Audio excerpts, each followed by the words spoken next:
नमस्कार विद्यार्थी मित्रांनो, तर परत एकदा स्वागत आहे तुमचं मेडिकल सिम्प्लिफाईड या चॅनलवरती. बघा, चॅनलवरती नवीन असाल तर चॅनलला नक्की सबस्क्राईब करा आणि तुमचे जे पण काही डाऊट असतील ते तुम्ही मला कमेंट सेक्शन मध्ये विचारू शकता. त्याच्यासोबतच एक महत्वाची सूचना तुम्हाला, की ज्यांना हे नोट्स हवे असेल ते तुम्ही मला डायरेक्टली कॉन्टॅक्ट करू शकता 7887559633 या नंबरवरती. फक्त आणि फक्त संस्कृत पेपर 2 चं पूर्णचे पूर्ण नोट्स हवे असेल मराठी भाषेमध्ये, तर तुम्हाला ते 100 रुपयामध्ये भेटणार आहे, ज्याच्यामधून 100च्या 100 मार्क तुम्हाला कुठं दिसणार, तर पेपरमध्ये दिसणार. याच्यात काही शंकाच नाही, काही शंका नाही. आणि अजून एक गोष्ट होती माझ्या, की बघा, तुम्ही जेवढा शॉर्ट कंटेंट कंझ्युम करशाल, जेवढा पण शॉर्ट कंटेंट कंझ्युम करशाल तेवढा तुम्हाला प्रॉब्लेम होईल. तर कोणतं पण क्रिएटर असेल, कोणतं पण शिक्षक असेल, कोणतं पण एज्युकेटर असेल, तर जे सगळं शिकवते त्याच्यावरतीच फोकस करा. कारण शेवटचा वेळ आहे आणि शेवटच्या वेळामध्ये जर का तुम्ही शॉर्ट करत गेलात तर नक्कीच कुठं ना कुठं तुमचं नुकसान होईल. ही गोष्ट सांगणं अगदी गरजेची. व्हिडिओ लांब जरी असले तरी बघा, दीडच्या स्पीडवर बघा, स्पीड वाढवून या व्हिडिओची. ठीक आहे, ही गोष्ट सांगणं अगदी गरजेची. कारण तुम्ही बघशाल 35 मिनिटाचा व्हिडिओ आणि नंतर वन शॉट मध्ये त्याच्यामध्ये काही गोष्टी सोडलेल्या असणार, काही गोष्टी धरलेल्या असणार. मी अगोदरच तुम्हाला पेपर पॅटर्न दाखवलेला आहे मोस्ट इम्पॉर्टंट क्वेश्चनचा, की बघा प्रश्न कसे विचारले जातात ते पण बघा, जेणेकरून तुम्हाला समजेल की प्रश्न कसे विचारले जातात. थ्रूली सगळ्या सिलेबसवर विचारले जातात आणि आपल्याला पासिंग 35 मार्कावर नाही, 50 मार्कावर आहे. जेव्हा तुम्ही 100 मार्काचा पेपर अटेम्प्ट केला तेव्हा कुठेतरी जाऊन तुम्हाला 50 ते 60 70 मार्क भेटणार. 50 ते 60, फक्त 50 ते 60. कारण चेकिंग खूप अवघड होत असते. जनरली चेकिंग अवघडच होत असते. ठीक आहे, जर का प्रॉपर कंटेंट दिसला नाही त्याला एक्झामिनरला तुमचा, तर तो मार्क देत नाही. एमयूएसएसचा सरळ सरळ रूल आहे हा. ठीक आहे, तर कंटेंट कसा कंझ्युम करायचा आहे, किंवा व्हिडिओज लेक्चर कसे बघायचे, किंवा अभ्यास स्वतः सारखा करत असाल तुम्ही तर कसा करायचा आहे, थ्रूली सगळा अभ्यास झालाच पाहिजे. ठीक आहे, तर त्याच्यासाठी तुम्ही नोट्स पण घेऊ शकतात आणि स्वतःचे नोट्स बनवलेले असेल तर वेल अँड गुड, भयानक काम होऊन जाईल. स्वतःचेच नोट्स वाचा. पण जर का आतापर्यंत घेतलेले नसेल किंवा काढलेले नसेल किंवा शॉर्ट नोट असेल तर ते वाचू नका. शेवटचा वेळ आहे, डिटेल मध्ये अभ्यास करा. कारण पेपर थोडा पण डेव्हिएट झाला ना तर फेल होता कामा नाही तुम्ही. समजलं का तुम्हाला? ही गोष्ट समजली? चालेल. आता ज्यांना गेस पेपर हवे असेल, आता गेस पेपर मध्ये 100 मार्कापैकी किती मार्क येणार? 70 ते 60 मार्क येणार. पण एक गोष्ट सांगून देतो, संस्कृत 1 आणि संस्कृत 2 ह्या पेपरचं गेस पेपर बनत नाही. जे पण दाखवत आहे ते चुकीचं आहे, कारण ती लँग्वेज आहे आणि लँग्वेज असून पेपर 1चं तर बनू शकत नाही, कारण ती लँग्वेज आहे. त्याच्यामध्ये उदाहरण विचारले जातात तुम्हाला, डायरेक्ट प्रश्न येत नाही, उदाहरण येतात. ठीक आहे, पण पॅटर्न आहे. तो पॅटर्न मी ऑलरेडी मोस्ट इम्पॉर्टंट क्वेश्चन मध्ये, मोस्ट रिपीटेड क्वेश्चन ब्रह्मास्त्र सिरीज मध्ये शिकवलेले आहे. आता आपण या व्हिडिओमध्ये आयुर्वेद इतिहास शिकणार आहोत. तर कोणत्या पण सब्जेक्टचे नोट्स हवे असेल तर तुम्ही डायरेक्टली मला कॉन्टॅक्ट करू शकता. पर सब्जेक्ट पर पेपर 100 रुपयामध्ये तुम्हाला नोट्स भेटून जाईल. ठीक आहे, एकदम अफोर्डेबल प्राइस आहे. 7887559633 या नंबरवरती तुम्ही मला कॉन्टॅक्ट करू शकता. चालेल, एवढी गोष्ट समजली तुम्हाला? ओके, लिंक डिस्क्रिप्शन मध्ये दिलेली आहे. जर का गेस्ट पेपर हवे असेल दुसऱ्या सब्जेक्टचे, समिता, पदार्थ 2, रचना 1, रचना 2, क्रिया 1, क्रिया 2, तर तुम्ही नक्कीच काय करा, ऍप डाउनलोड करून घ्या. चालेल, आता तर एक गोष्ट इथं समजून सांगून देतो मी तुम्हाला. आयुर्वेद इतिहास हा एक सेपरेट व्हिडिओ असणार. ठीक आहे, आणि नंतरचे जेवढे पण टॉपिक आहे आपले, निरुक्ती तथा पर्याय, त्याच्यानंतर परिभाषा पदानी, आणि त्याच्यासोबतच अन्वय लेखन, आणि त्याच्यासोबतच कथा, हे किती मार्काचे? 80 मार्काचे आहे ना. तर 80 मार्काचं वन शॉट येणार आणि आयुर्वेद इतिहास सेपरेट येणार. ठीक आहे, आयुर्वेद इतिहास वन शॉट मध्ये नसणार, कारण आयुर्वेद इतिहाससाठी मी सेपरेट व्हिडिओ बनवणार आहे. आता एक अजून गोष्ट, आयुर्वेद इतिहास खूप दिवसापासून तुमची डिमांड होती, आला नव्हता, तर आता आलेला आहे व्हिडिओ, बघून घ्या सगळा. आणि एक गोष्ट नक्की सांगू इच्छितो तुम्हाला मी, की याच्यामधून 20 एमसीक्यूज असतात ना, म्हणजे 20 आयुर्वेद इतिहास मधून, तर 20चे 20 एमसीक्यूज. मागच्या वर्षी तर समजा 18 आले होते, बघून घ्या तुम्ही, मागच्या वर्षी एमयूएचएस साठी 18 आले होते, पण या वर्षी 20चे 20 एमसीक्यूज याच पीडीएफ मधून येणार. हे 28 पेजेसची पीडीएफ आहे, त्याच पीडीएफ मधून येणार. जर का तुम्ही एक एक गोष्ट लक्षात ठेवली आणि तिथं जाऊन बरोबर टिक केला, बरोबर लिहिलात, तर 20 मार्क फिक्स आहे तुमचे. पेपर 1 अवघड असतो, मी ते पण समजवलेलं आहे तुम्हाला. पेपर 1 अवघड असतो कारण त्याच्यामध्ये उदाहरण वगैरे आणि ती भाषा आहे, तर त्या कारणामुळे अवघड असू शकतो. पण या पेपरमध्ये तुम्हाला 70 मार्क भेटलेच पाहिजे, आणि तिथं 40-35 मार्क पण भेटले तुम्हाला तर 105 मार्क येऊन जातात. मला खरं सांगितलं 95 मार्क आहे संस्कृतमध्ये. पेपर 1 मध्ये मला फक्त 25 मार्क आहे आणि पेपर 2 मध्ये मला 70 मार्क आहे. 70 आणि 25 95. बघून घ्या, नाही तर रिझल्ट दाखवून देतो तुम्हाला. मी हुशार मुलगा नाहीये, मी एकदम खरं सांगते, मी तुमच्याहून जास्त बेकार पोरगा आहे मी. मला लक्षात राहतच नाही काही. तुम्ही पण बघत असाल की मी काही खूप साऱ्या गोष्टी वाचून सांगतो तुम्हाला, है ना? तर जे आहे ते आहे. मी खोटं बोलत नाही कोणाला. जे असतं ते सांगणं गरजेचं. ठीक आहे, चला स्टार्ट करूया. आयुर्वेद इतिहास. तर इतिहास शिकण्याची साधने. आता इतिहास म्हणजे काय तर ते तुम्हाला माहित आहे, है ना? तर इतिहास शिकण्याची साधने कोणती कोणती आहे? तर प्राचीन साहित्य आहे आपल्याकडं. ठीक आहे. सत्ययुगातील रामायण आहे आपल्याकडं. द्वापर युगातील महाभारत आहे आपल्याकडं आणि वैदिक काळातील 4 वेद आहे. आता 4 वेद कोणते कोणते आपल्याकडं? तर ऋग्वेद, यजुर्वेद, सामवेद आणि अथर्ववेद असे 4 वेद आहे. एक एक वर्ड जे सांगत आहे ना, ते डायरेक्ट एमसीक्यू आहे. Direct MCQ. का बरं सांगू का? एनसीईआरटी सारखं वाचावं लागतं आयुर्वेद इतिहासला. समजलं तुम्हाला? तर तसंच वाचा. ओके. कमीत कमी 10 वेळेस रिव्हिजन झाला पाहिजे. मी जेव्हा होतो ना माझ्या याच्यामध्ये माझा पेपर होता तेव्हा 20 वेळेस वाचलं होतं मी, 20 वेळेस. आणि मला 19 मार्क आहे. किती मार्क आहे आयुर्वेद इतिहासमध्ये? 19. तर तसेच तुमचे पण मार्क आले पाहिजे. ठीक आहे, चालेल. हा, तर आयुर्वेद शिकण्याची साधने कोणती कोणती आहे? तर प्राचीन साहित्य आहे, वाङ्मय वाङ्मय सुद्धा म्हणतो आपण त्याला. सत्ययुगातील रामायण आहे, द्वापर युगातील महाभारत आहे आणि वैदिक काळातील 4 वेद आहे. लोकमान्य टिळकांनी वेद काळ 4500 BC मानला आहे. पश्चिमात्य शास्त्र, जे पश्चिमात्य शास्त्र आहे म्हणजे आधुनिक शास्त्र आहे, यांनी तो काळ किती मानला? 1500 BC. एमसीक्यू लिहून घ्या, चालत. ऋग्वेद धनुर उपवेद आहे. ऋग्वेद काय आहे? तर धनुर्वेदचा उपवेद आहे. श्लोक रूप रचनांना ऋचा असे म्हणतात. एमसीक्यू, श्लोक रूप ऋचांना, ऋग्वेदच्या श्लोक रूप रचनांना काय म्हणतात? तर ऋचा असे म्हणतात. एकूण 10 मंडले आहेत. एमसीक्यू, 10 मंडले कशात आहे? ऋग्वेदमध्ये आहे. कृतिका नक्षत्राच्या आधारे टिळकांनी वेद काळाची काय केली? जे आपण 4500 BC सांगितलेलं आहे, तर कृतिका नक्षत्राने, एमसीक्यू, कृतिका नक्षत्राने काय केलं? टिळकांनी त्याचं वेद काळचं एक अंदाज लावलेला आहे. ठीक आहे. यजुर्वेद, जे यजुर्वेद, आता दुसरा वेद, ऋग्वेद झाला आपलं, आता यजुर्वेद. स्थापत्य वेद उपवेद निश्चिती केली. म्हणजे शुक्ल यजुर्वेद आणि कृष्ण यजुर्वेद असे प्रमुख 2 शाखा. एमसीक्यू, यजुर्वेदचे 2 मुख्य शाखा कोणते? तर यजुर्वेद आणि कृष्णवेद असे प्रमुख 2 शाखा कशा कोणाचे आहे? तर यजुर्वेदचे. आता सामवेद, गांधर्व वेद याचा उपवेद आहे. कोणता उपवेद आहे सामवेदचा? तर गांधर्व वेद याचा उपवेद आहे. त्याच्यासोबतच 26 उपनिषदे आणि 28 प्रमुख पुराण याच्यात सांगण्यात आलेले आहे. मधुर व लखबंद मांडणी याच्यात केल्यात आलेली आहे. त्याच्यासोबतच तंतुवाद्य आणि चर्मवाद्याचा याच्यामध्ये उल्लेख आलेला आहे. तंतुवाद्य आणि चर्मवाद्याचा उल्लेख कुठे आला? तर सामवेदमध्ये. समजलं तुम्हाला? ओके. औषधीचा राजा म्हणून सोमदेवताचा उल्लेख ऋग्वेदामध्ये आढळतो. ठीक आहे. औषधीचा राजा सोमदेवताचा उल्लेख कशामध्ये आढळतो? तर ऋग्वेदमध्ये आढळतो. ठीक आहे. आता ते पॉइंट खाली लिहिण्यात आला, पण तुम्ही लक्षात ठेवा. औषधीचा राजा कोणाला म्हटलेला आहे? देवतेचा उल्लेख ऋग्वेदामध्ये मिळतो. ठीक आहे. अथर्ववेद आयुर्वेद याचा उपवेद आहे. एकूण 20 कांडे याच्यात सांगण्यात आलेली आहे. ठीक आहे. यज्ञावत्क संहितेनुसार आयुर्वेद हा ऋग्वेदाचा उपवेद आहे.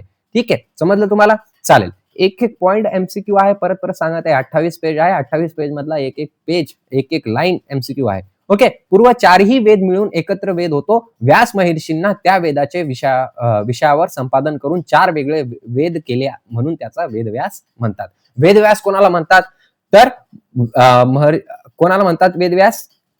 ज्यांनी हे 4 वेगळे वेगळे वेद काय केलेले? संपादन केलेले. आता त्याच्यानंतर रामायणात लक्ष्मण बेशुद्ध पडला तेव्हा लंकेतील सुषेण, एमसीक्यू, रामायणात लक्ष्मण बेशुद्ध पडला तेव्हा लंकेतील सुषेण नावाच्या वैद्याने त्याचे उपचार केले होते. रामायणात कोण बेशुद्ध पडलं होतं? तर लक्ष्मण बेशुद्ध पडले होते तेव्हा लंकेतील सुषेण नावाच्या वैद्याने त्यांचा उपचार केला होता. रावणाने औषधी वनस्पतीचा अशोकवनात लागवड केली. Very very important. रावणाने औषधी वनस्पतीची अशोकवनात काय केली? लागवड केली. चालेल, चला पुढं. आता आयुर्वेद अवतरण याच्यामधून एक प्रश्न 100% बनणार, म्हणजे बनणार 100% एक प्रश्न बनणार. हा जो चार्ट आहे, हे पेज जो आहे त्याच्यामधून एक प्रश्न फिक्स. चालेल. हा, चला.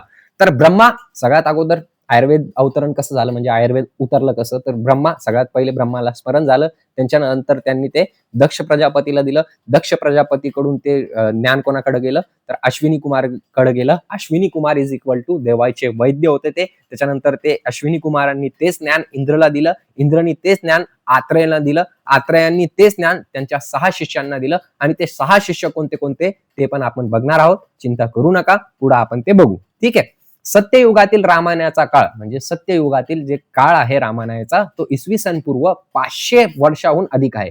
किती वर्षाहून अधिक आहे? सॉरी, 5000 वर्षाहून अधिक आहे. किती वर्षाहून अधिक आहे? तर 5000 वर्षाने अधिक आहे. त्याच्यानंतर भरत ओजळहून येईपर्यंत दशरथाचे शव तौल द्रोणीत ठेवले होते. कशात ठेवले होते? तौल द्रोणीत ठेवले होते. आता कधी कधी काय होतं ना, माझं प्रोनाऊन्सिएशन गडबडून जातो, कारण मी फास्ट शिकवतो ना, त्यामुळं. ठीक आहे. आता गौतम ऋषीच्या शापामुळे इंद्राचे वृषण शुष्क झाले. कोणाच्या शापामुळे इंद्राचे वृषण शुष्क झाले होते? तर गौतम ऋषीच्या शापामुळे. अश्विनी कुमारांनी त्या जागी मेंढ्याचे वृषणाचे आरोपण केले व त्यामुळे इंद्राला मेषव्रशन ही संज्ञा प्राप्त झाली होती. मेषव्रशन यांना संज्ञा का बरं प्राप्त झाली होती? तर अश्विनी कुमारनी त्या जागी काय केलं होतं? मेंढ्याचे वृषण कोणाला लावले होते? त्या इंद्रदेवताला लावले होते. चालेल. त्याच्यानंतर नकुल सहदेव पशुवेदक शास्त्रात प्रवीण होते. तर जे नकुल होते ते सहदेव पशुवैद्यक म्हणजे व्हेटनरी सायन्स मध्ये नकुल काय होते? प्रवीण होते. ठीक आहे. श्रीमद भागवत पुराण हे 18 पुराणांमध्ये सर्वश्रेष्ठ आहे. कोणतं सर्वश्रेष्ठ आहे? तर श्रीमद भागवत पुराण हे काय आहे? 18 पुराणामध्ये सर्वश्रेष्ठ आहे.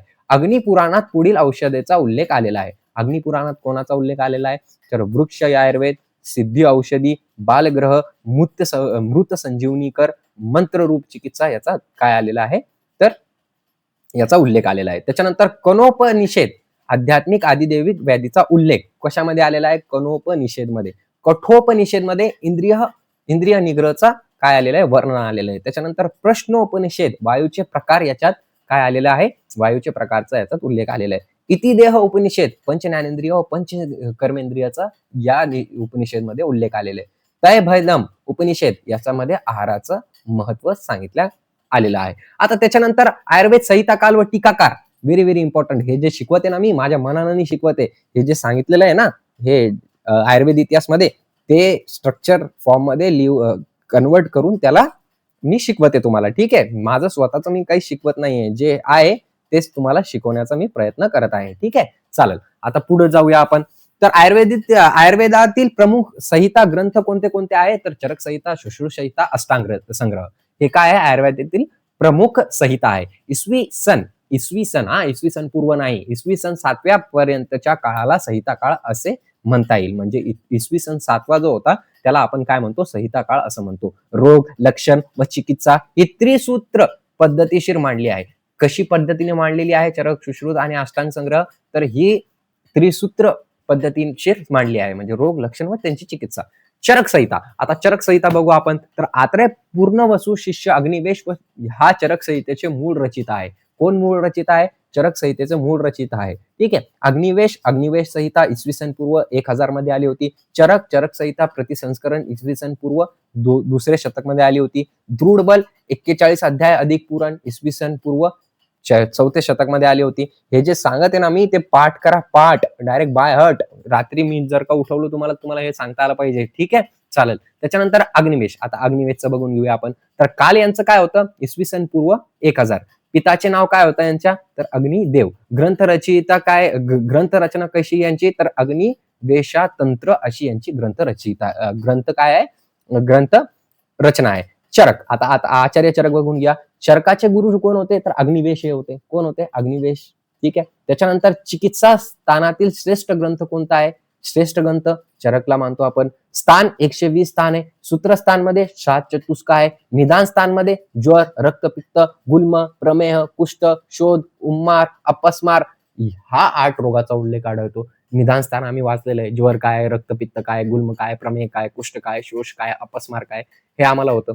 विमान स्थानामध्ये रस, दोष, वय, बल, द्रव्य, विकार, आहार या सगळ्या गोष्टीचा उल्लेख आलेला आहे. त्याच्यानंतर चरक संहिताचे टीकाकार कोण आहे? तर चक्रपाणी, आयुर्वेद दीपिका. चक्रपाणींनी आयुर्वेद दीपिका दिली. Probable MCQ. जेजटनी निरंतर पदव्य दिलं. भट्टाचार्य हरिश्चंद्रनी चरक न्यास दिलं. गंगाधर रॉयनी जलपक तरू दिलं. योगेंद्रनाथ सैनी चरको उपसंस्कार असं नावाचं दिलं. शिवदास सेननी कोणतं दिलेलं आहे, एक मिनिट मला बघू द्या. मी नंतर सांगतो तुम्हाला शिवदास सेनचा. ठीक आहे, चालेल. शिवदास सेनचा नंतर सांगतो, कारण तिथं लिहिण्यात आलेलं नाहीये. ठीक आहे. त्याच्यानंतर सुश्रुत संहिताचा काळ काय होता? इसवी सन 2रे शतक. शल्यतंत्रवरील एकमेव ग्रंथ, इम्पॉर्टंट शल्यतंत्र मधील एकमेव ग्रंथ कोणता? तर सुश्रुत संहिता. 6 स्थान दिले यांनी. 186 अध्याय त्याच्यात. सूत्रस्थानामध्ये 46 अध्याय आहे. सुश्रुत संहितेनुसार रक्त हा चौथा दोष आहे. कोणानुसार चौथा दोष आहे? कोणानुसार रक्त हा चौथा दोष आहे? तर सुश्रुत संहितेनुसार.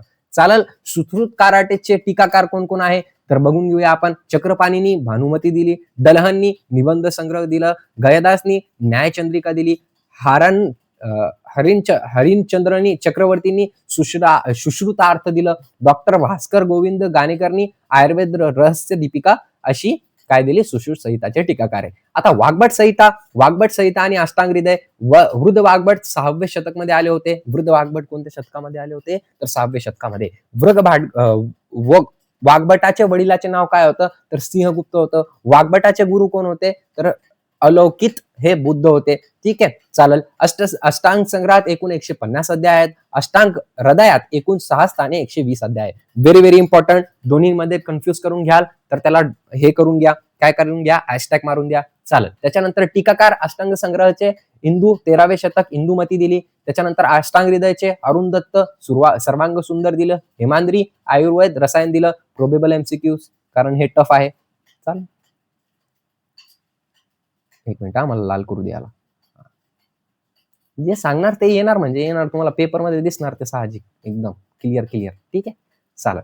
भेल संहिता 8 स्थान 120 अध्याय आहे. मनाचे स्थान डोळे शीर सांगितले आहे. हरित संहिता इसवी सन पूर्व 1000 मध्ये आले. नद्यांचे वर्णन. ठीक आहे. आयुष्याचे 4 वर्णन, बाल, यौवन, प्रोह आणि वृद्ध.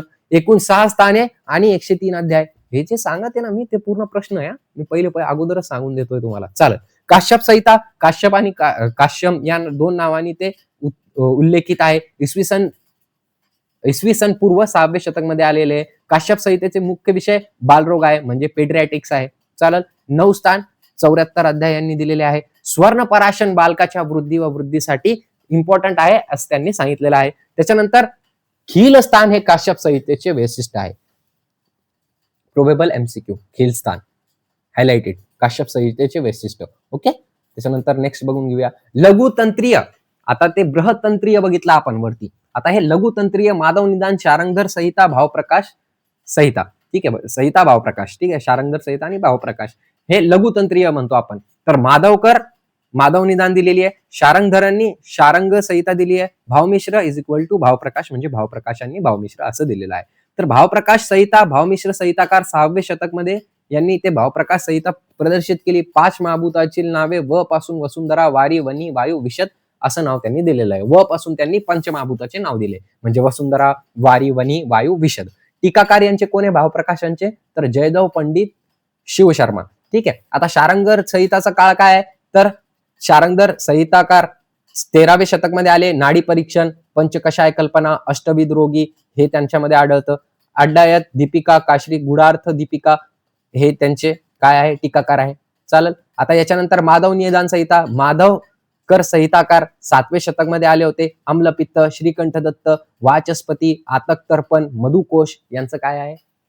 हे आहे, त्यांनी कार्य आहे त्यांचं. ठीक आहे. वाचस्पती माधवकरांनी आणि आतक दर्पण टीका इथं आढळते आपल्याला. लघुत्रियेचे टीकाकार कोण आहे? लघुत्रियेचे टीकाकार कोण आहे? तर जयदेव सिद्धांत रत्नाकर आहे.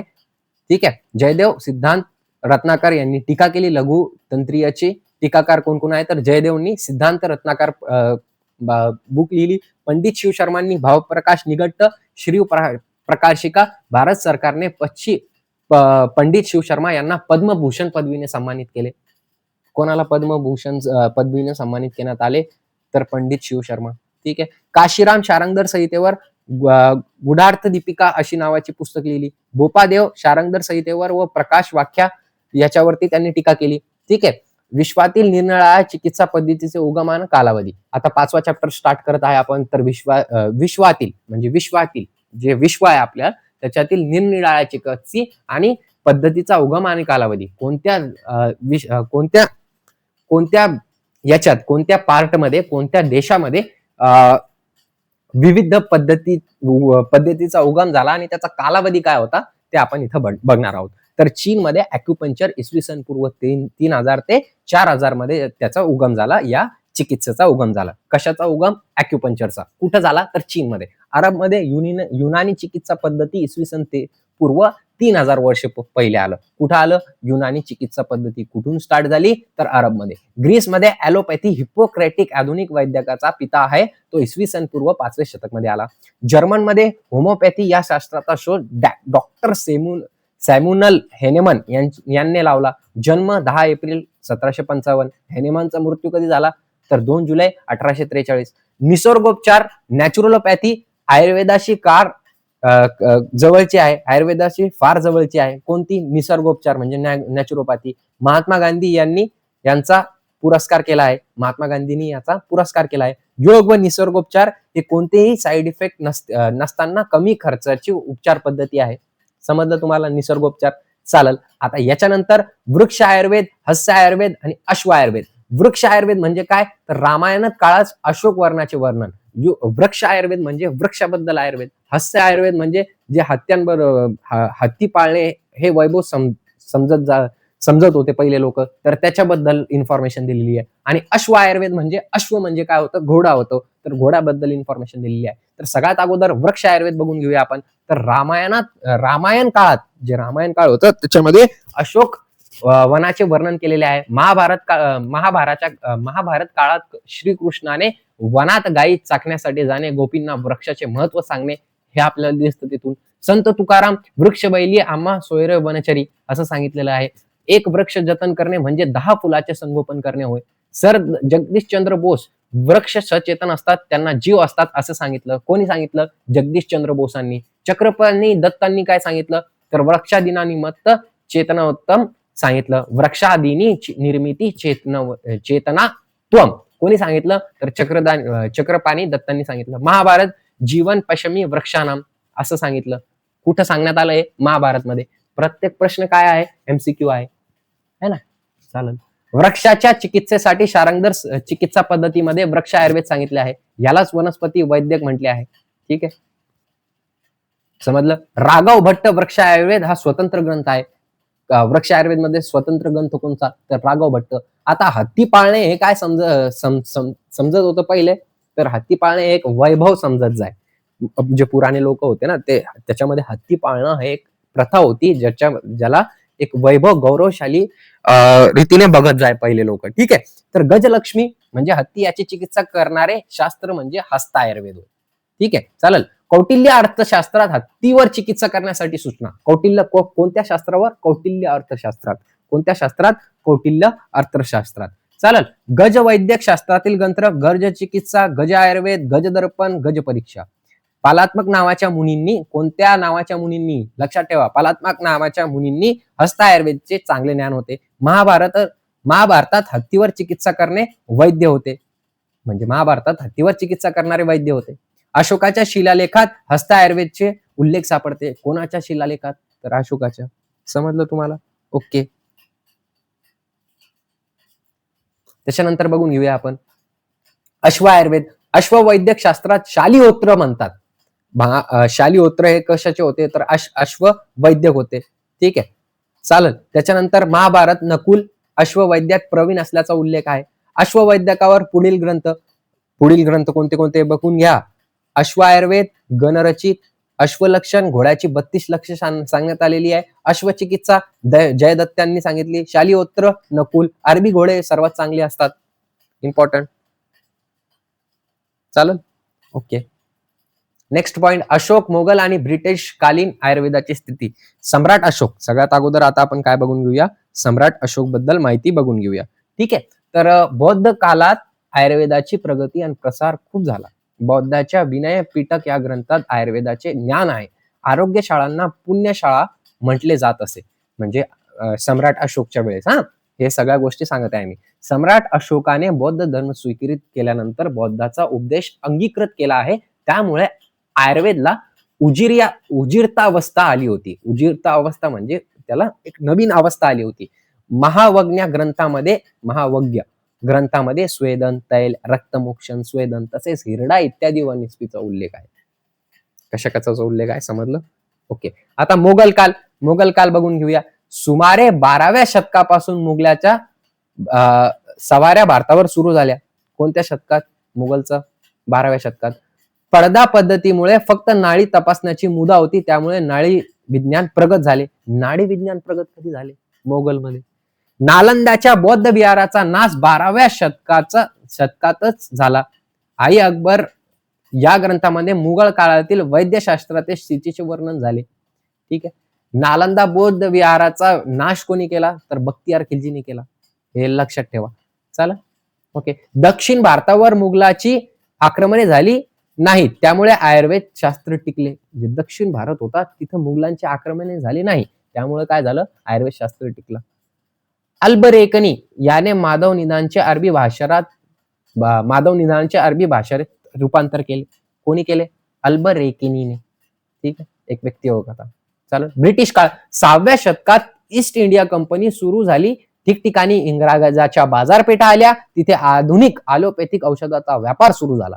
ठीक आहे. ब्रिटिश काळमध्ये आधुनिक काळातील तंत्राचे आयुर्वेदासाठी योगदान. आता नवीन 8वा चॅप्टर आहे आपल्याकडे. प्रत्येक चॅप्टर मधून एक प्रश्न पडणार. ठीक आहे. आधुनिक काळ जे होतं त्याच्यामध्ये आयुर्वेदाचं योगदान काय? साधारणपणे 16व्या शतकात आयुर्वेदात आधुनिक काळ म्हणता येईल. म्हणजे 16वा जो शतक होता ना, 16वा शतक, त्या काळात आधुनिक काळ त्याला काय म्हणता येईल? तर आधुनिक काळ त्याला म्हणता येईल कशाचा? आयुर्वेदचा. सगळ्यात अगोदर आपल्याला गन्नाथ सेन दिलेले प्रोबेबल क्वेश्चन विचारला जाऊ शकतो यांच्यावरती. 1 मिनिट फक्त. चालेल. गन्नाथ सेन जन्म 1877 मध्ये झाला. जन्मस्थान वाराणसी. पिताचे नाव विश्वनाथ सेन. शिक्षण कलकत्ता विद्यापीठातून MA. गुरु कालीप्रसाद सेन याच्याकडून आयुर्वेदाचे ज्ञान घेतले. कलकत्ता मेडिकलच्या त्या काळातील LMS पदवी घेतली. कोणती पदवी? LMS. ओके. सन्मान महामहोपाध्याय उपाधी. ठीक आहे. महामहोपाध्याय उपाधी यांना देण्यात आली. कार्य यांचं शरीर रचना शरीरमध्ये विषयात त्यांचा हातगंडा होता. कलकत्ता येथील आयुर्वेद महाविद्यालयाची स्थापना त्यांनी केली. त्याच्यानंतर कलकत्ता येथील अष्टांग आयुर्वेद महाविद्यालयाचे ते भूतपूर्व प्राचार्य होते. अखिल भारतीय आयुर्वेद संमेलनाचे अध्यक्षपद त्यांनी निभवले. शरीर रचनेवरील त्याची ग्रंथ कोणती होती? शरीर परिभाषा, प्रत्यक्ष शरीर परिशिष्टय, सिद्धांत निदानम. ठीक आहे. हे त्यांचं कार्य होतं. कोणाचं? गन्नाथ सेनचं. आता वैद्य यामिनी भूषण रॉय जन्म यांचं 1872 मध्ये झाला. जन्मस्थान बंगाल यांचं. पिता यांचे कविराज पंचातन रॉय. शिक्षण यांचं मेडिकल कॉलेज मधून MB आणि MA संस्कृत झालेलं होतं. कार्य यांचं वैद्यराज औषधी निर्माण शाळा, अष्टांग आयुर्वेद मध्ये कलकत्ता येथे प्राचार्य झाले. ग्रंथ याचं शालावय, अगततंत्र, प्रसूतीतंत्र. मृत्यू यांचं कधी झालं? 1925 ला. त्याच्यानंतर वैद्य शंकरदाजी शास्त्री पदे. जन्म यांचं कधी झालं? तर 1867. जन्म कुठे झालं? तर पुणेमध्ये आपल्या. ठीक आहे. वडील यांचे दाजी शास्त्र होते. गुरु यांचे गुडूलाल महाराज, भानुवैद्य कुलकर्णी हे 2 होते. कोणाचे? वैद्य शंकरदाजी शास्त्री पदेचे. कार्य यांचं मुंबईत प्रभू रामजी जीवनराम आयुर्वेद महाविद्यालय त्यांनी स्थापना केली. भारतीय वैद्य संघटनामध्ये ते होते. नाशिक इथे आयुर्वेदचा प्रसार केला. राज्यवैद पत्रिकाचा प्रकाशन केला. इम्पॉर्टंट. राज्यवैद पत्रिकाचं प्रकाशन कोणी केला? ठीक आहे. आर्याभिषेक हे पत्र वाग्भट चरक लिहिले. ग्रंथ त्यांनी. बृहत निघंटू हे वैद्य शंकरदाचार्यांनी लिहिलं. ठीक आहे. निघंटू शिरोमणी हे पण त्यांनीच लिहिलं. औषधी गुणद हे पण त्यांनीच लिहिलं. वनौषधी गुणादर्श हे पण कोणी लिहिलं? वैद्य शंकरदाजी शास्त्री पदेनी. मृत्यू त्यांचा 1960 साली झाला.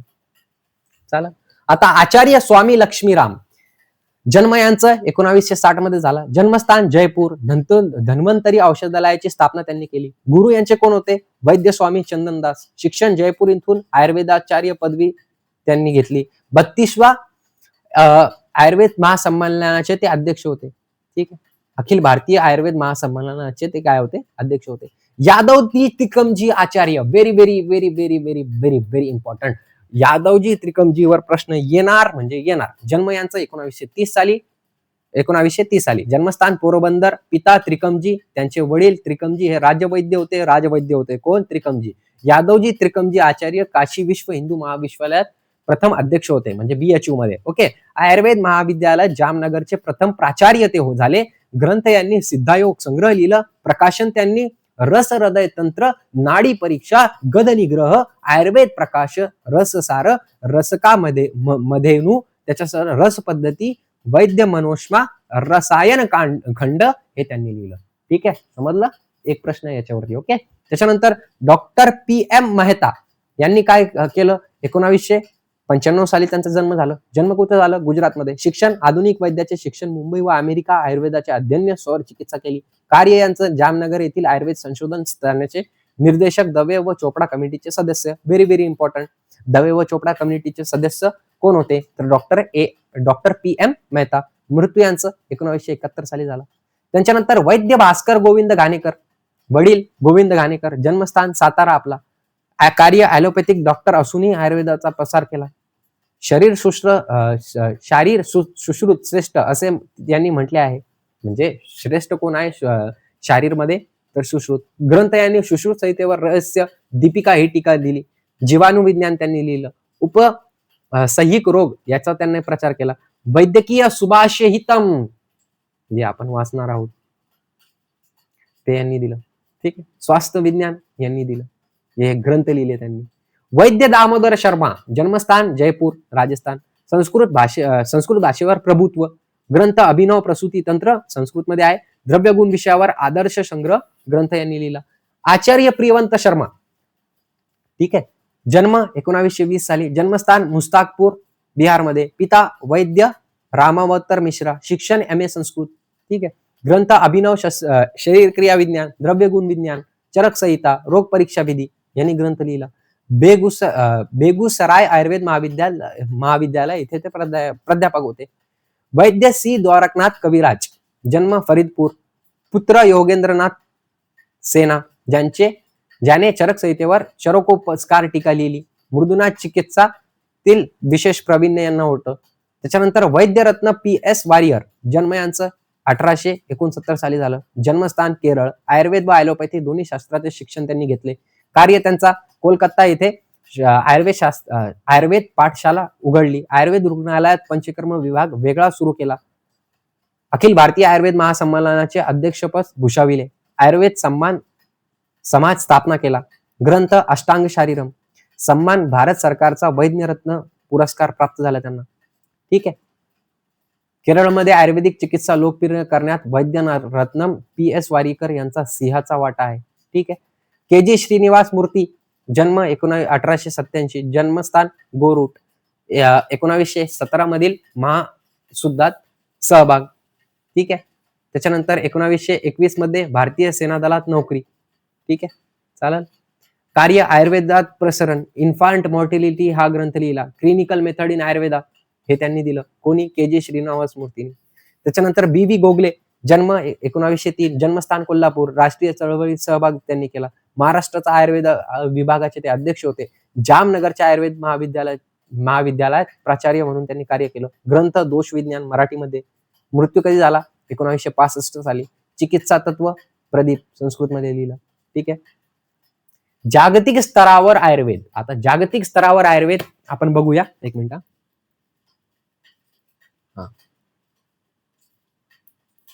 चला, जागतिक स्तरावर आयुर्वेद बघितला आपण तर सुमेर संस्कृती म्हणजे सुमेरिया, मेसोपेटानिया याला म्हणू शकतो आपण. त्याला सुमेर संस्कृती आपण मराठीत म्हणू शकतो. इसवी सन 4000 वर्षापूर्वी पहिले आली होती. ही ज्योतिषशास्त्राला विशेष महत्व आहे. बारक नावाचे आचार्य साध्यता अरिष्ट लक्षण सांगतात. स्वत या घटकाला सुश्रुत संहितेप्रमाणेच महत्व दिलेलं आहे. नागदेवताला मानतात. सर लिओनार्डो बुले यांनी 1929 मध्ये चरक शेषावतार सुमेर संस्कृतीचा शोध लावला. पतंजली नागदेवताचे अवतार आहे. कशामध्ये? सुमेर संस्कृतीमध्ये, मेसोपोटामिया संस्कृतीमध्ये. असुर संस्कृती म्हणजे असेरियन संस्कृती इसवी सन 1200 वर्षापूर्वी आली. औषधी द्रव्याची छोटी पिशवे म्हणजे बटवा वैद्य ठेवीत असे. वात चिकित्सा, स्नेहन स्वेदन इत्यादी प्रचलित होती. ठीक आहे. असिरियन हर्बल नावाच्या ग्रंथात अनेक औषधे आयुर्वेदात सांगितल्याप्रमाणे आहेत. उदाहरण रसोन, गुस्सा, कमक. देव व्याप्राशय चिकित्सा असुर संस्कृतीमध्ये आपल्याला दिसण्यास मिळते. गंधक, ताम्र सारख्या खनिज द्रव्याचा वापर तिथं होतो. ठीक आहे. मिश्र संस्कृती म्हणजे इजिप्त मिश्र संस्कृती त्याला म्हणतो. इसवी सन पूर्व 3000 पहिले आली. सूर्यदेवतेची पूजा म्हणजे दैव वैश्राप चिकित्सा, आमवात, वात रक्त इत्यादी रोगाचा विचार.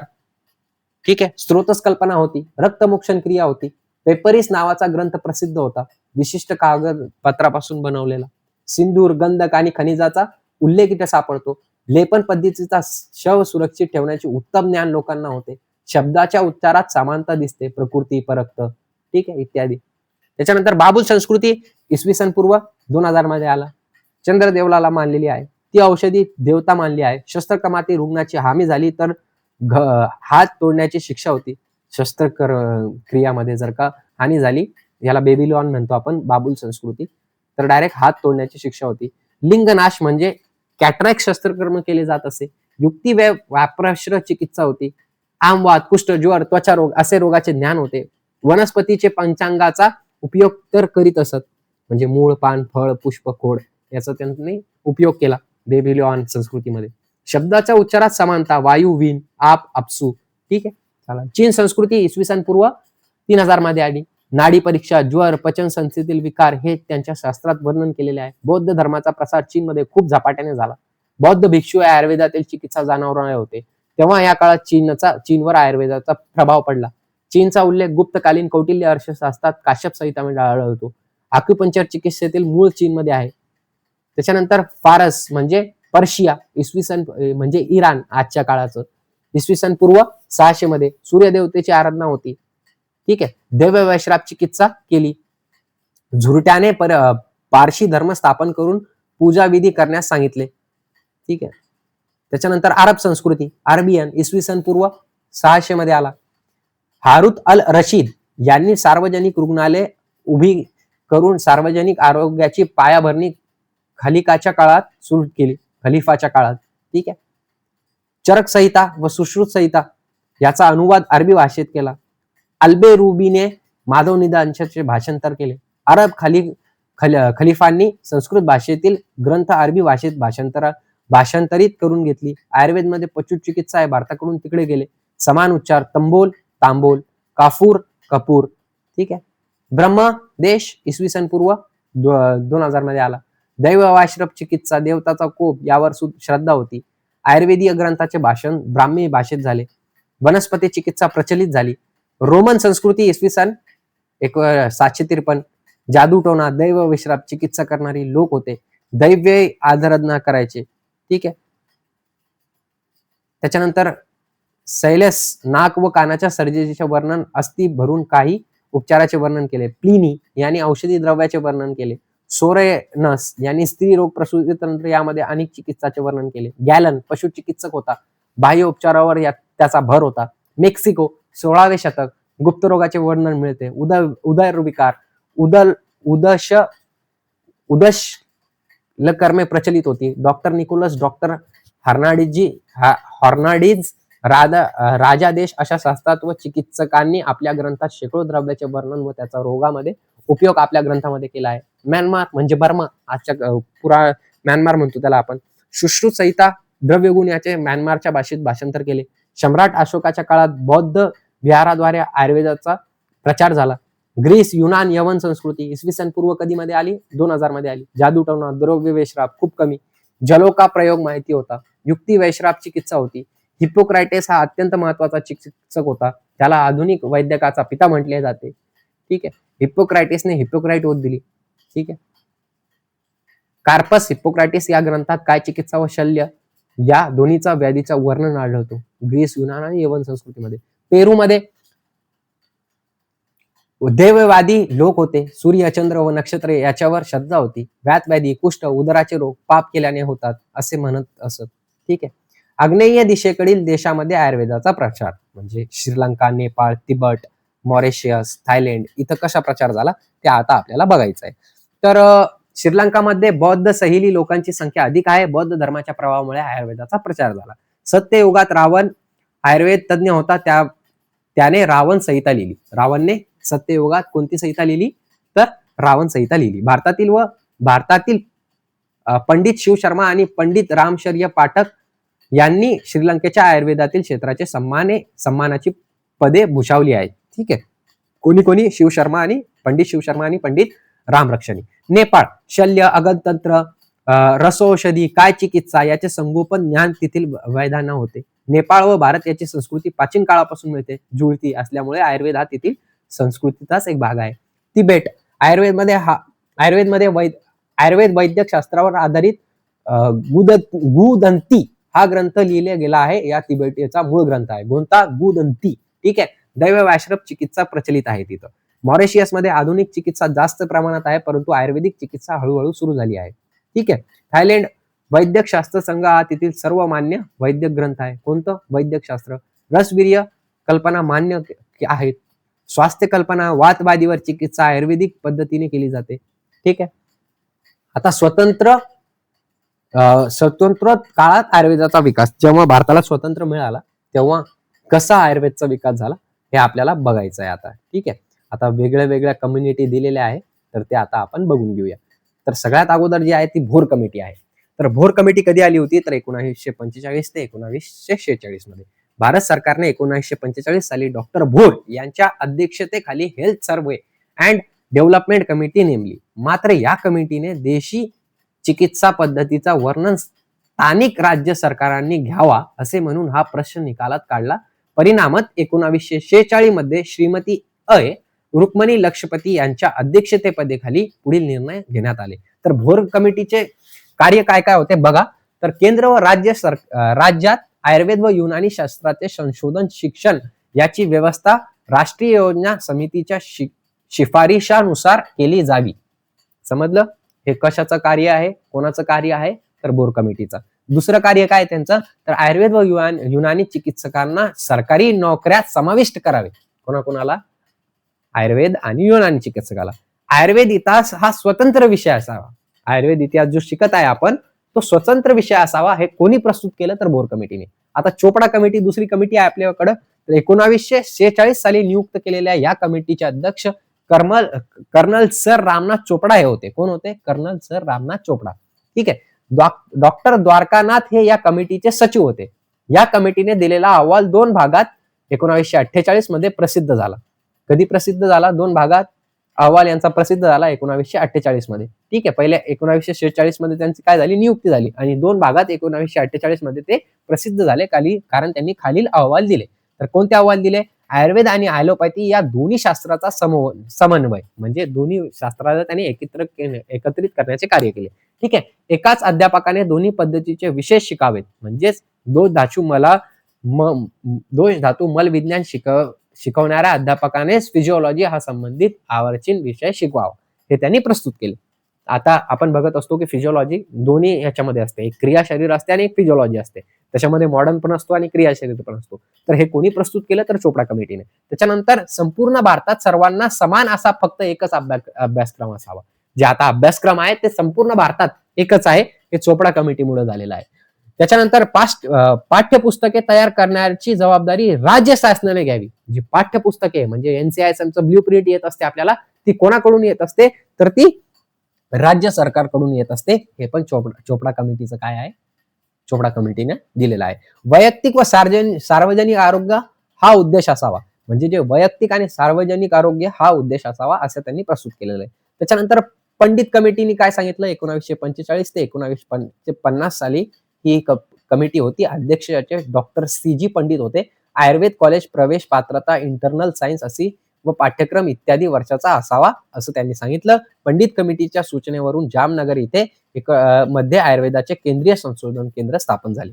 दवे कमिटी कधी आली होती? तर 1954 साली आली होती. 1954 मध्ये त्रिवदम येथे केलेल्या केंद्रीय स्वास्थ्य परीक्षेत मध्ये श्री दयाशंकर त्रिकमजी दवे यांच्या अध्यक्षतेवर ही कमिटी नेमली गेली. ठीक आहे. प्रत्येक राज्यात वैद्यकीय शिक्षणाचे एक बोर्ड नेमावी व बोर्डाने सर्व व्यवसायाचे रजिस्ट्रेशन करावे आणि फॅकल्टीने शिक्षण विषयक कार्य करावे असं त्यांनी सांगितलं. चालेल? हा. आता याच्यानंतर सर्व भारताभर एकच 5.5 वर्षाचा शिक्षण असावा. याची प्रवेश पात्रता इंटरनल सायन्स असावी. पदवी मिळाल्यानंतर प्रत्येक स्थानकात कमीत कमी 3 महिने खेडेगावात वैद्यकीयची सेवा करावी. 4 पदव्यानंतर संशोधन संधी किमान 2 वर्षे उपलब्ध करून द्यावी. हे कोणी कळवलं? तर दवे कमिटीने. आयुर्वेदीय कर्मपेयी व डिक्शनरी जी तयार करावी. समितीने मिश्र शिक्षणासाठी पाठ्यक्रमही तयार केला होता. आता उडूप समिती कधी आली होती तर 1958. डॉक्टर के एन उडूप यांनी ते प्रस्तुत केली. अभ्यासक्रमाच्या बाबतीत शुद्ध आणि मिश्र आयुर्वेद दोन्ही कोर्सला प्राधान्य, रसशास्त्र व भैषज्य कल्पना यात डिप्लोमा कोर्स तसेच पदव्युत्तर कोर्स शैक्षणिक सेवेत अध्यापक म्हणून काम करण्यासाठी असावे, असं उडूप समितीने कळवलं. त्याच्यानंतर व्यास कमिटी काय आहे तर व्यास कमिटी अध्यक्षाचे मोहनलाल व्यास होते. या कमिटीने आयुर्वेदाचा अभ्यासक्रम तयार केला. या काळात BAMS हा मिश्र कोर्स सुरू झाला. कोणी केला तो कोर्स स्टार्ट तर व्यास कमिटीने. समजलं. आयुर्वेदाचे कार्य करणाऱ्या विविध संस्था. आता आपण इथं काय बघूया तर आयुर्वेदामध्ये कार्य करणाऱ्या विविध संस्था कोणत्या आहेत तर आयुष म्हणजे आयुर्वेद, योगा, युनानी, सिद्ध, होमिओपॅथी स्थापना याची 1995 साली झाली. प्रमुख कार्यालय दिल्लीमध्ये आहे. भारतीय चिकित्सेबरोबर होमिओपॅथीचेही विचार यांनी केला आहे. राष्ट्रीय आणि आंतरराष्ट्रीय पातळीवर आयुष, योग, युनानी, सिद्ध अशी चिकित्सा पद्धतीचा परिणामकारपदी जागरूकता निर्माण करणे यासाठी ही सिद्ध करण्यात आलेली आहे. कोणती कमिटी तर आयुष. ओके. CCIM आणि NCISM. CCISM central council of Indian medicine आणि NCISM म्हणजे national commission for Indian medicine. हे विचारल्या जाऊ शकतं. फॉर विचारल्या जाऊ शकतो. इथं इन अँड द असं देऊन टाकल आणि बाकीचं सगळं सेम ठेवणार. ठीक आहे. इथं पण ऑफ. तर आता याच्यामध्ये सगळ्यात इम्पॉर्टंट काय तर लॉंग फॉर्म पाठ करणं इम्पॉर्टंट आहे. ठीक आहे. याची स्थापना 1971 साली झाली. ठीक आहे. कशाची CCIM ची पदवी आणि पदव्युत्तर अभ्यासक्रमाची रचना आणि नियंत्रण करणे, अभ्यासक्रमात सुसूत्र आणणे, प्रमाणीकरण करणे, वैद्यकीय पदवी मान्यता देणे, भारतभर शैक्षणिक दर्जा अभ्यासक्रम एकच करणे हे कोणाचं काम होतं CCISM आणि त्याला रिप्लेस कोणी केला आता NCISM ने. CCRAS म्हणजे central council for research in Ayurvedic science स्थापना 1986 साली. आयुषची एक ऑटोनॉमस बॉडी आहे. आयुर्वेदातील शास्त्रीय तत्वांना अनुसरून संशोधनास प्रेरणा देणे, संशोधनाचे विकसन करणे आणि सुसूत्रीकरण करणे हे या संस्थेचे उद्दिष्ट आहे. AIIA all India institute of Ayurveda Ayush अंतर्गत हे हॉस्पिटल आहे.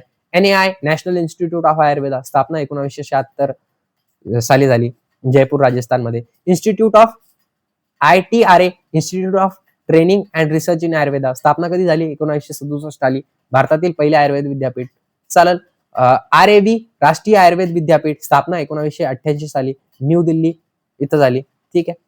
चालेल. जागतिक आरोग्य संघटना WHO स्थापना याची 7 एप्रिल 1948 साली झाली. मुख्य कार्यालय जिनिव्हा आणि स्वित्झर्लंड मध्ये आहे.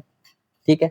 UNICEF United nation children fund स्थापना 11 एप्रिल 1986 साली झाली. मुख्य कार्यालय न्यूयॉर्क USA मध्ये आहे. आता हे जे वरचे जे प्रश्न होते त्याच्यामधून कमीत कमी किती प्रश्न येणार एकदम क्लिअर. कमीत कमी 20 मधून 19 प्रश्न येणार. आणि आता जे सांगत आहे मी आयुर्वेद इतिहास 100 पॉईंट आहे याच्यामध्ये. तेच मागच्या वर्षीचे आहे.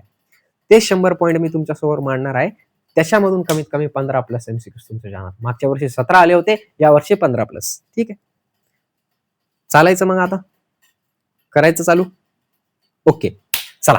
पूर्णवसू यांनी सर्वप्रथम आयुर्वेदाचे ज्ञान 6 शिष्यांना दिले. प्रोबेबल MCQ 100 पॉईंट सांगत आहे त्याच्यामधून 15 MCQs येणार. तर लक्षात घ्या. भोर कमिटीची स्थापना 1975 ला झाली. अष्टांग संग्रहात एकूण 150 अध्याय आहेत. वरती ऑलरेडी शिकलेलो आहे आपण, तरी सुद्धा हे पॉईंट काढलेले आहे आपण. अग्निवेश हे आत्रेय परंपरेकडून आहे. आतंक दर्पण टीका सुश्रुत संहिता या ग्रंथाचे आहे. ऋग्वेदातील पद्माक्ष शब्दांना ऋचा म्हटलेले आहे. शिकलो आपण. राष्ट्रीय आयुर्वेद विद्यापीठ नवी दिल्ली येथे स्थित आहे. वरती आताच बघितलं. सप्तस्वराचे वर्णन सामवेद या वेदात येतात.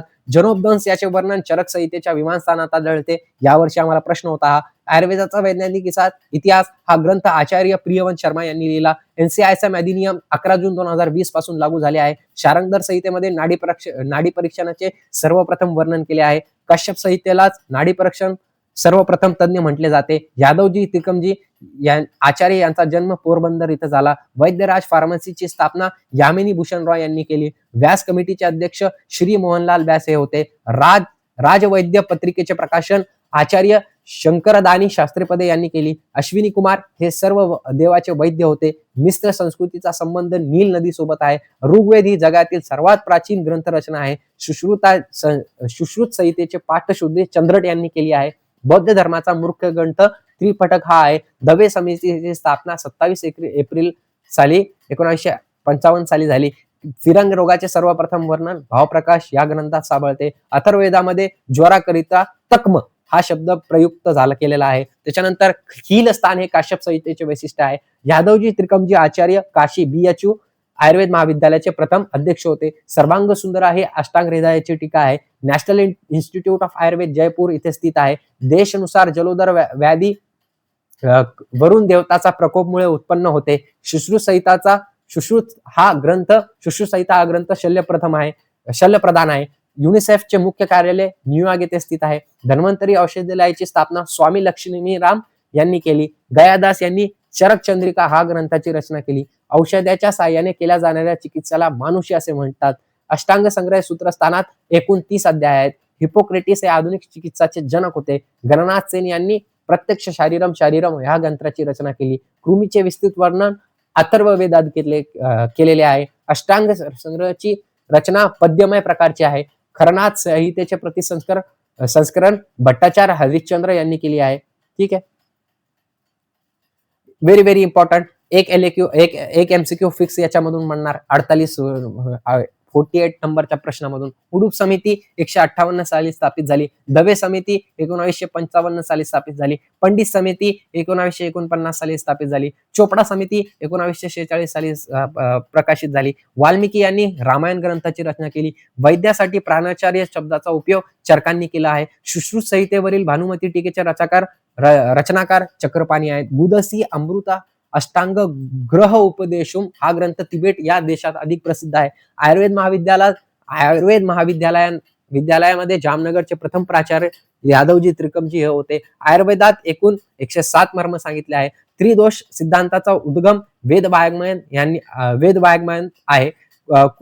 कुशाणवंशीय कनिष्क राजाचे राजवैद्याचे नाव चरक होते. कोणाचे? कनिष्क राजाचे राजवैद्याचे नाव चरक होते.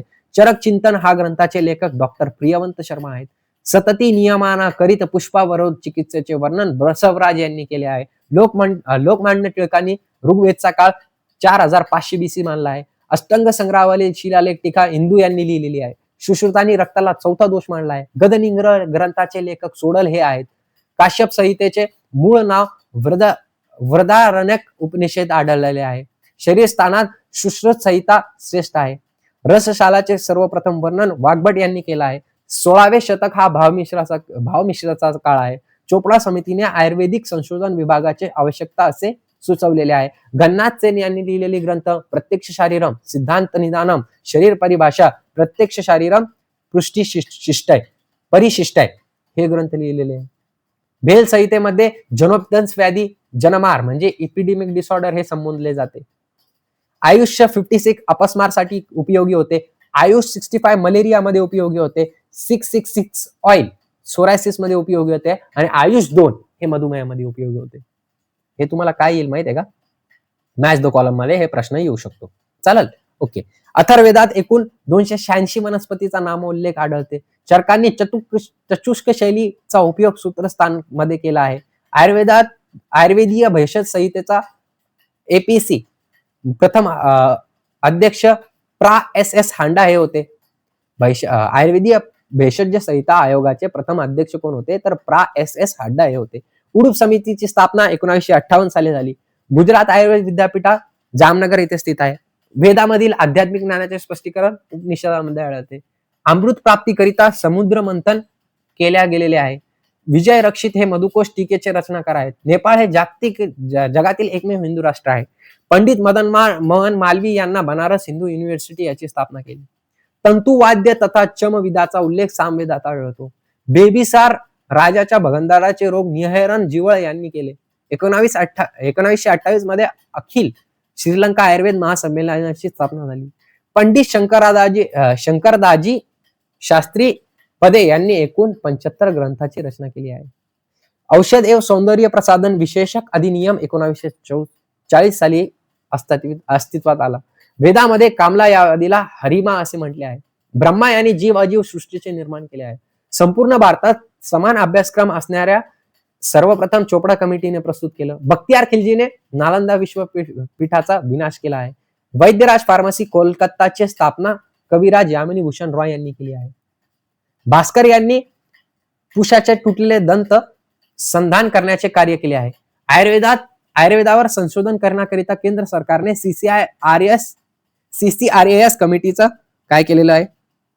सीसीआरएएस कमिटीचं काय केलेलं आहे? स्थापना केली आहे.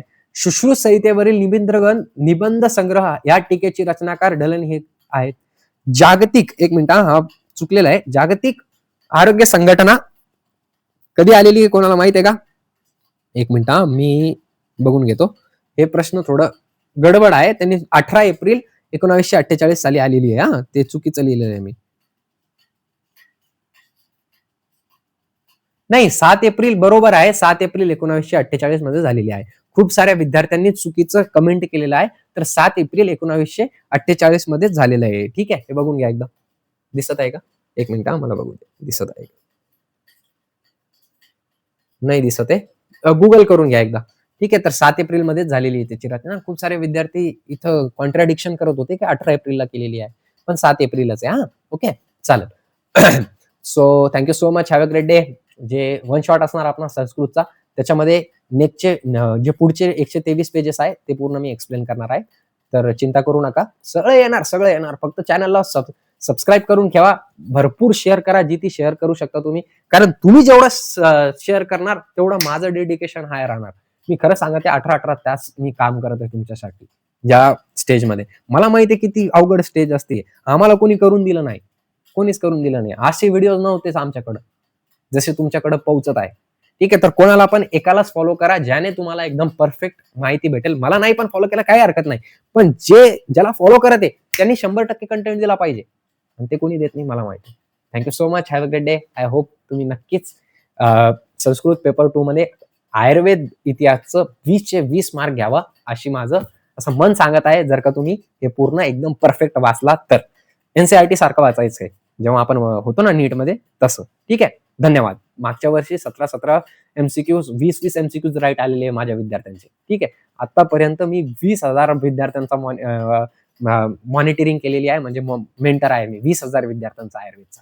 कारण मी कधीपासून शिकवते माहिती आहे का तुम्हाला? 2023 पासून. 2023, 2024, 2025 आणि 2026, जेव्हापासून माझा फर्स्ट इयर संपला 2023 मध्ये, तसंच मी शिकवणं चालू केलं.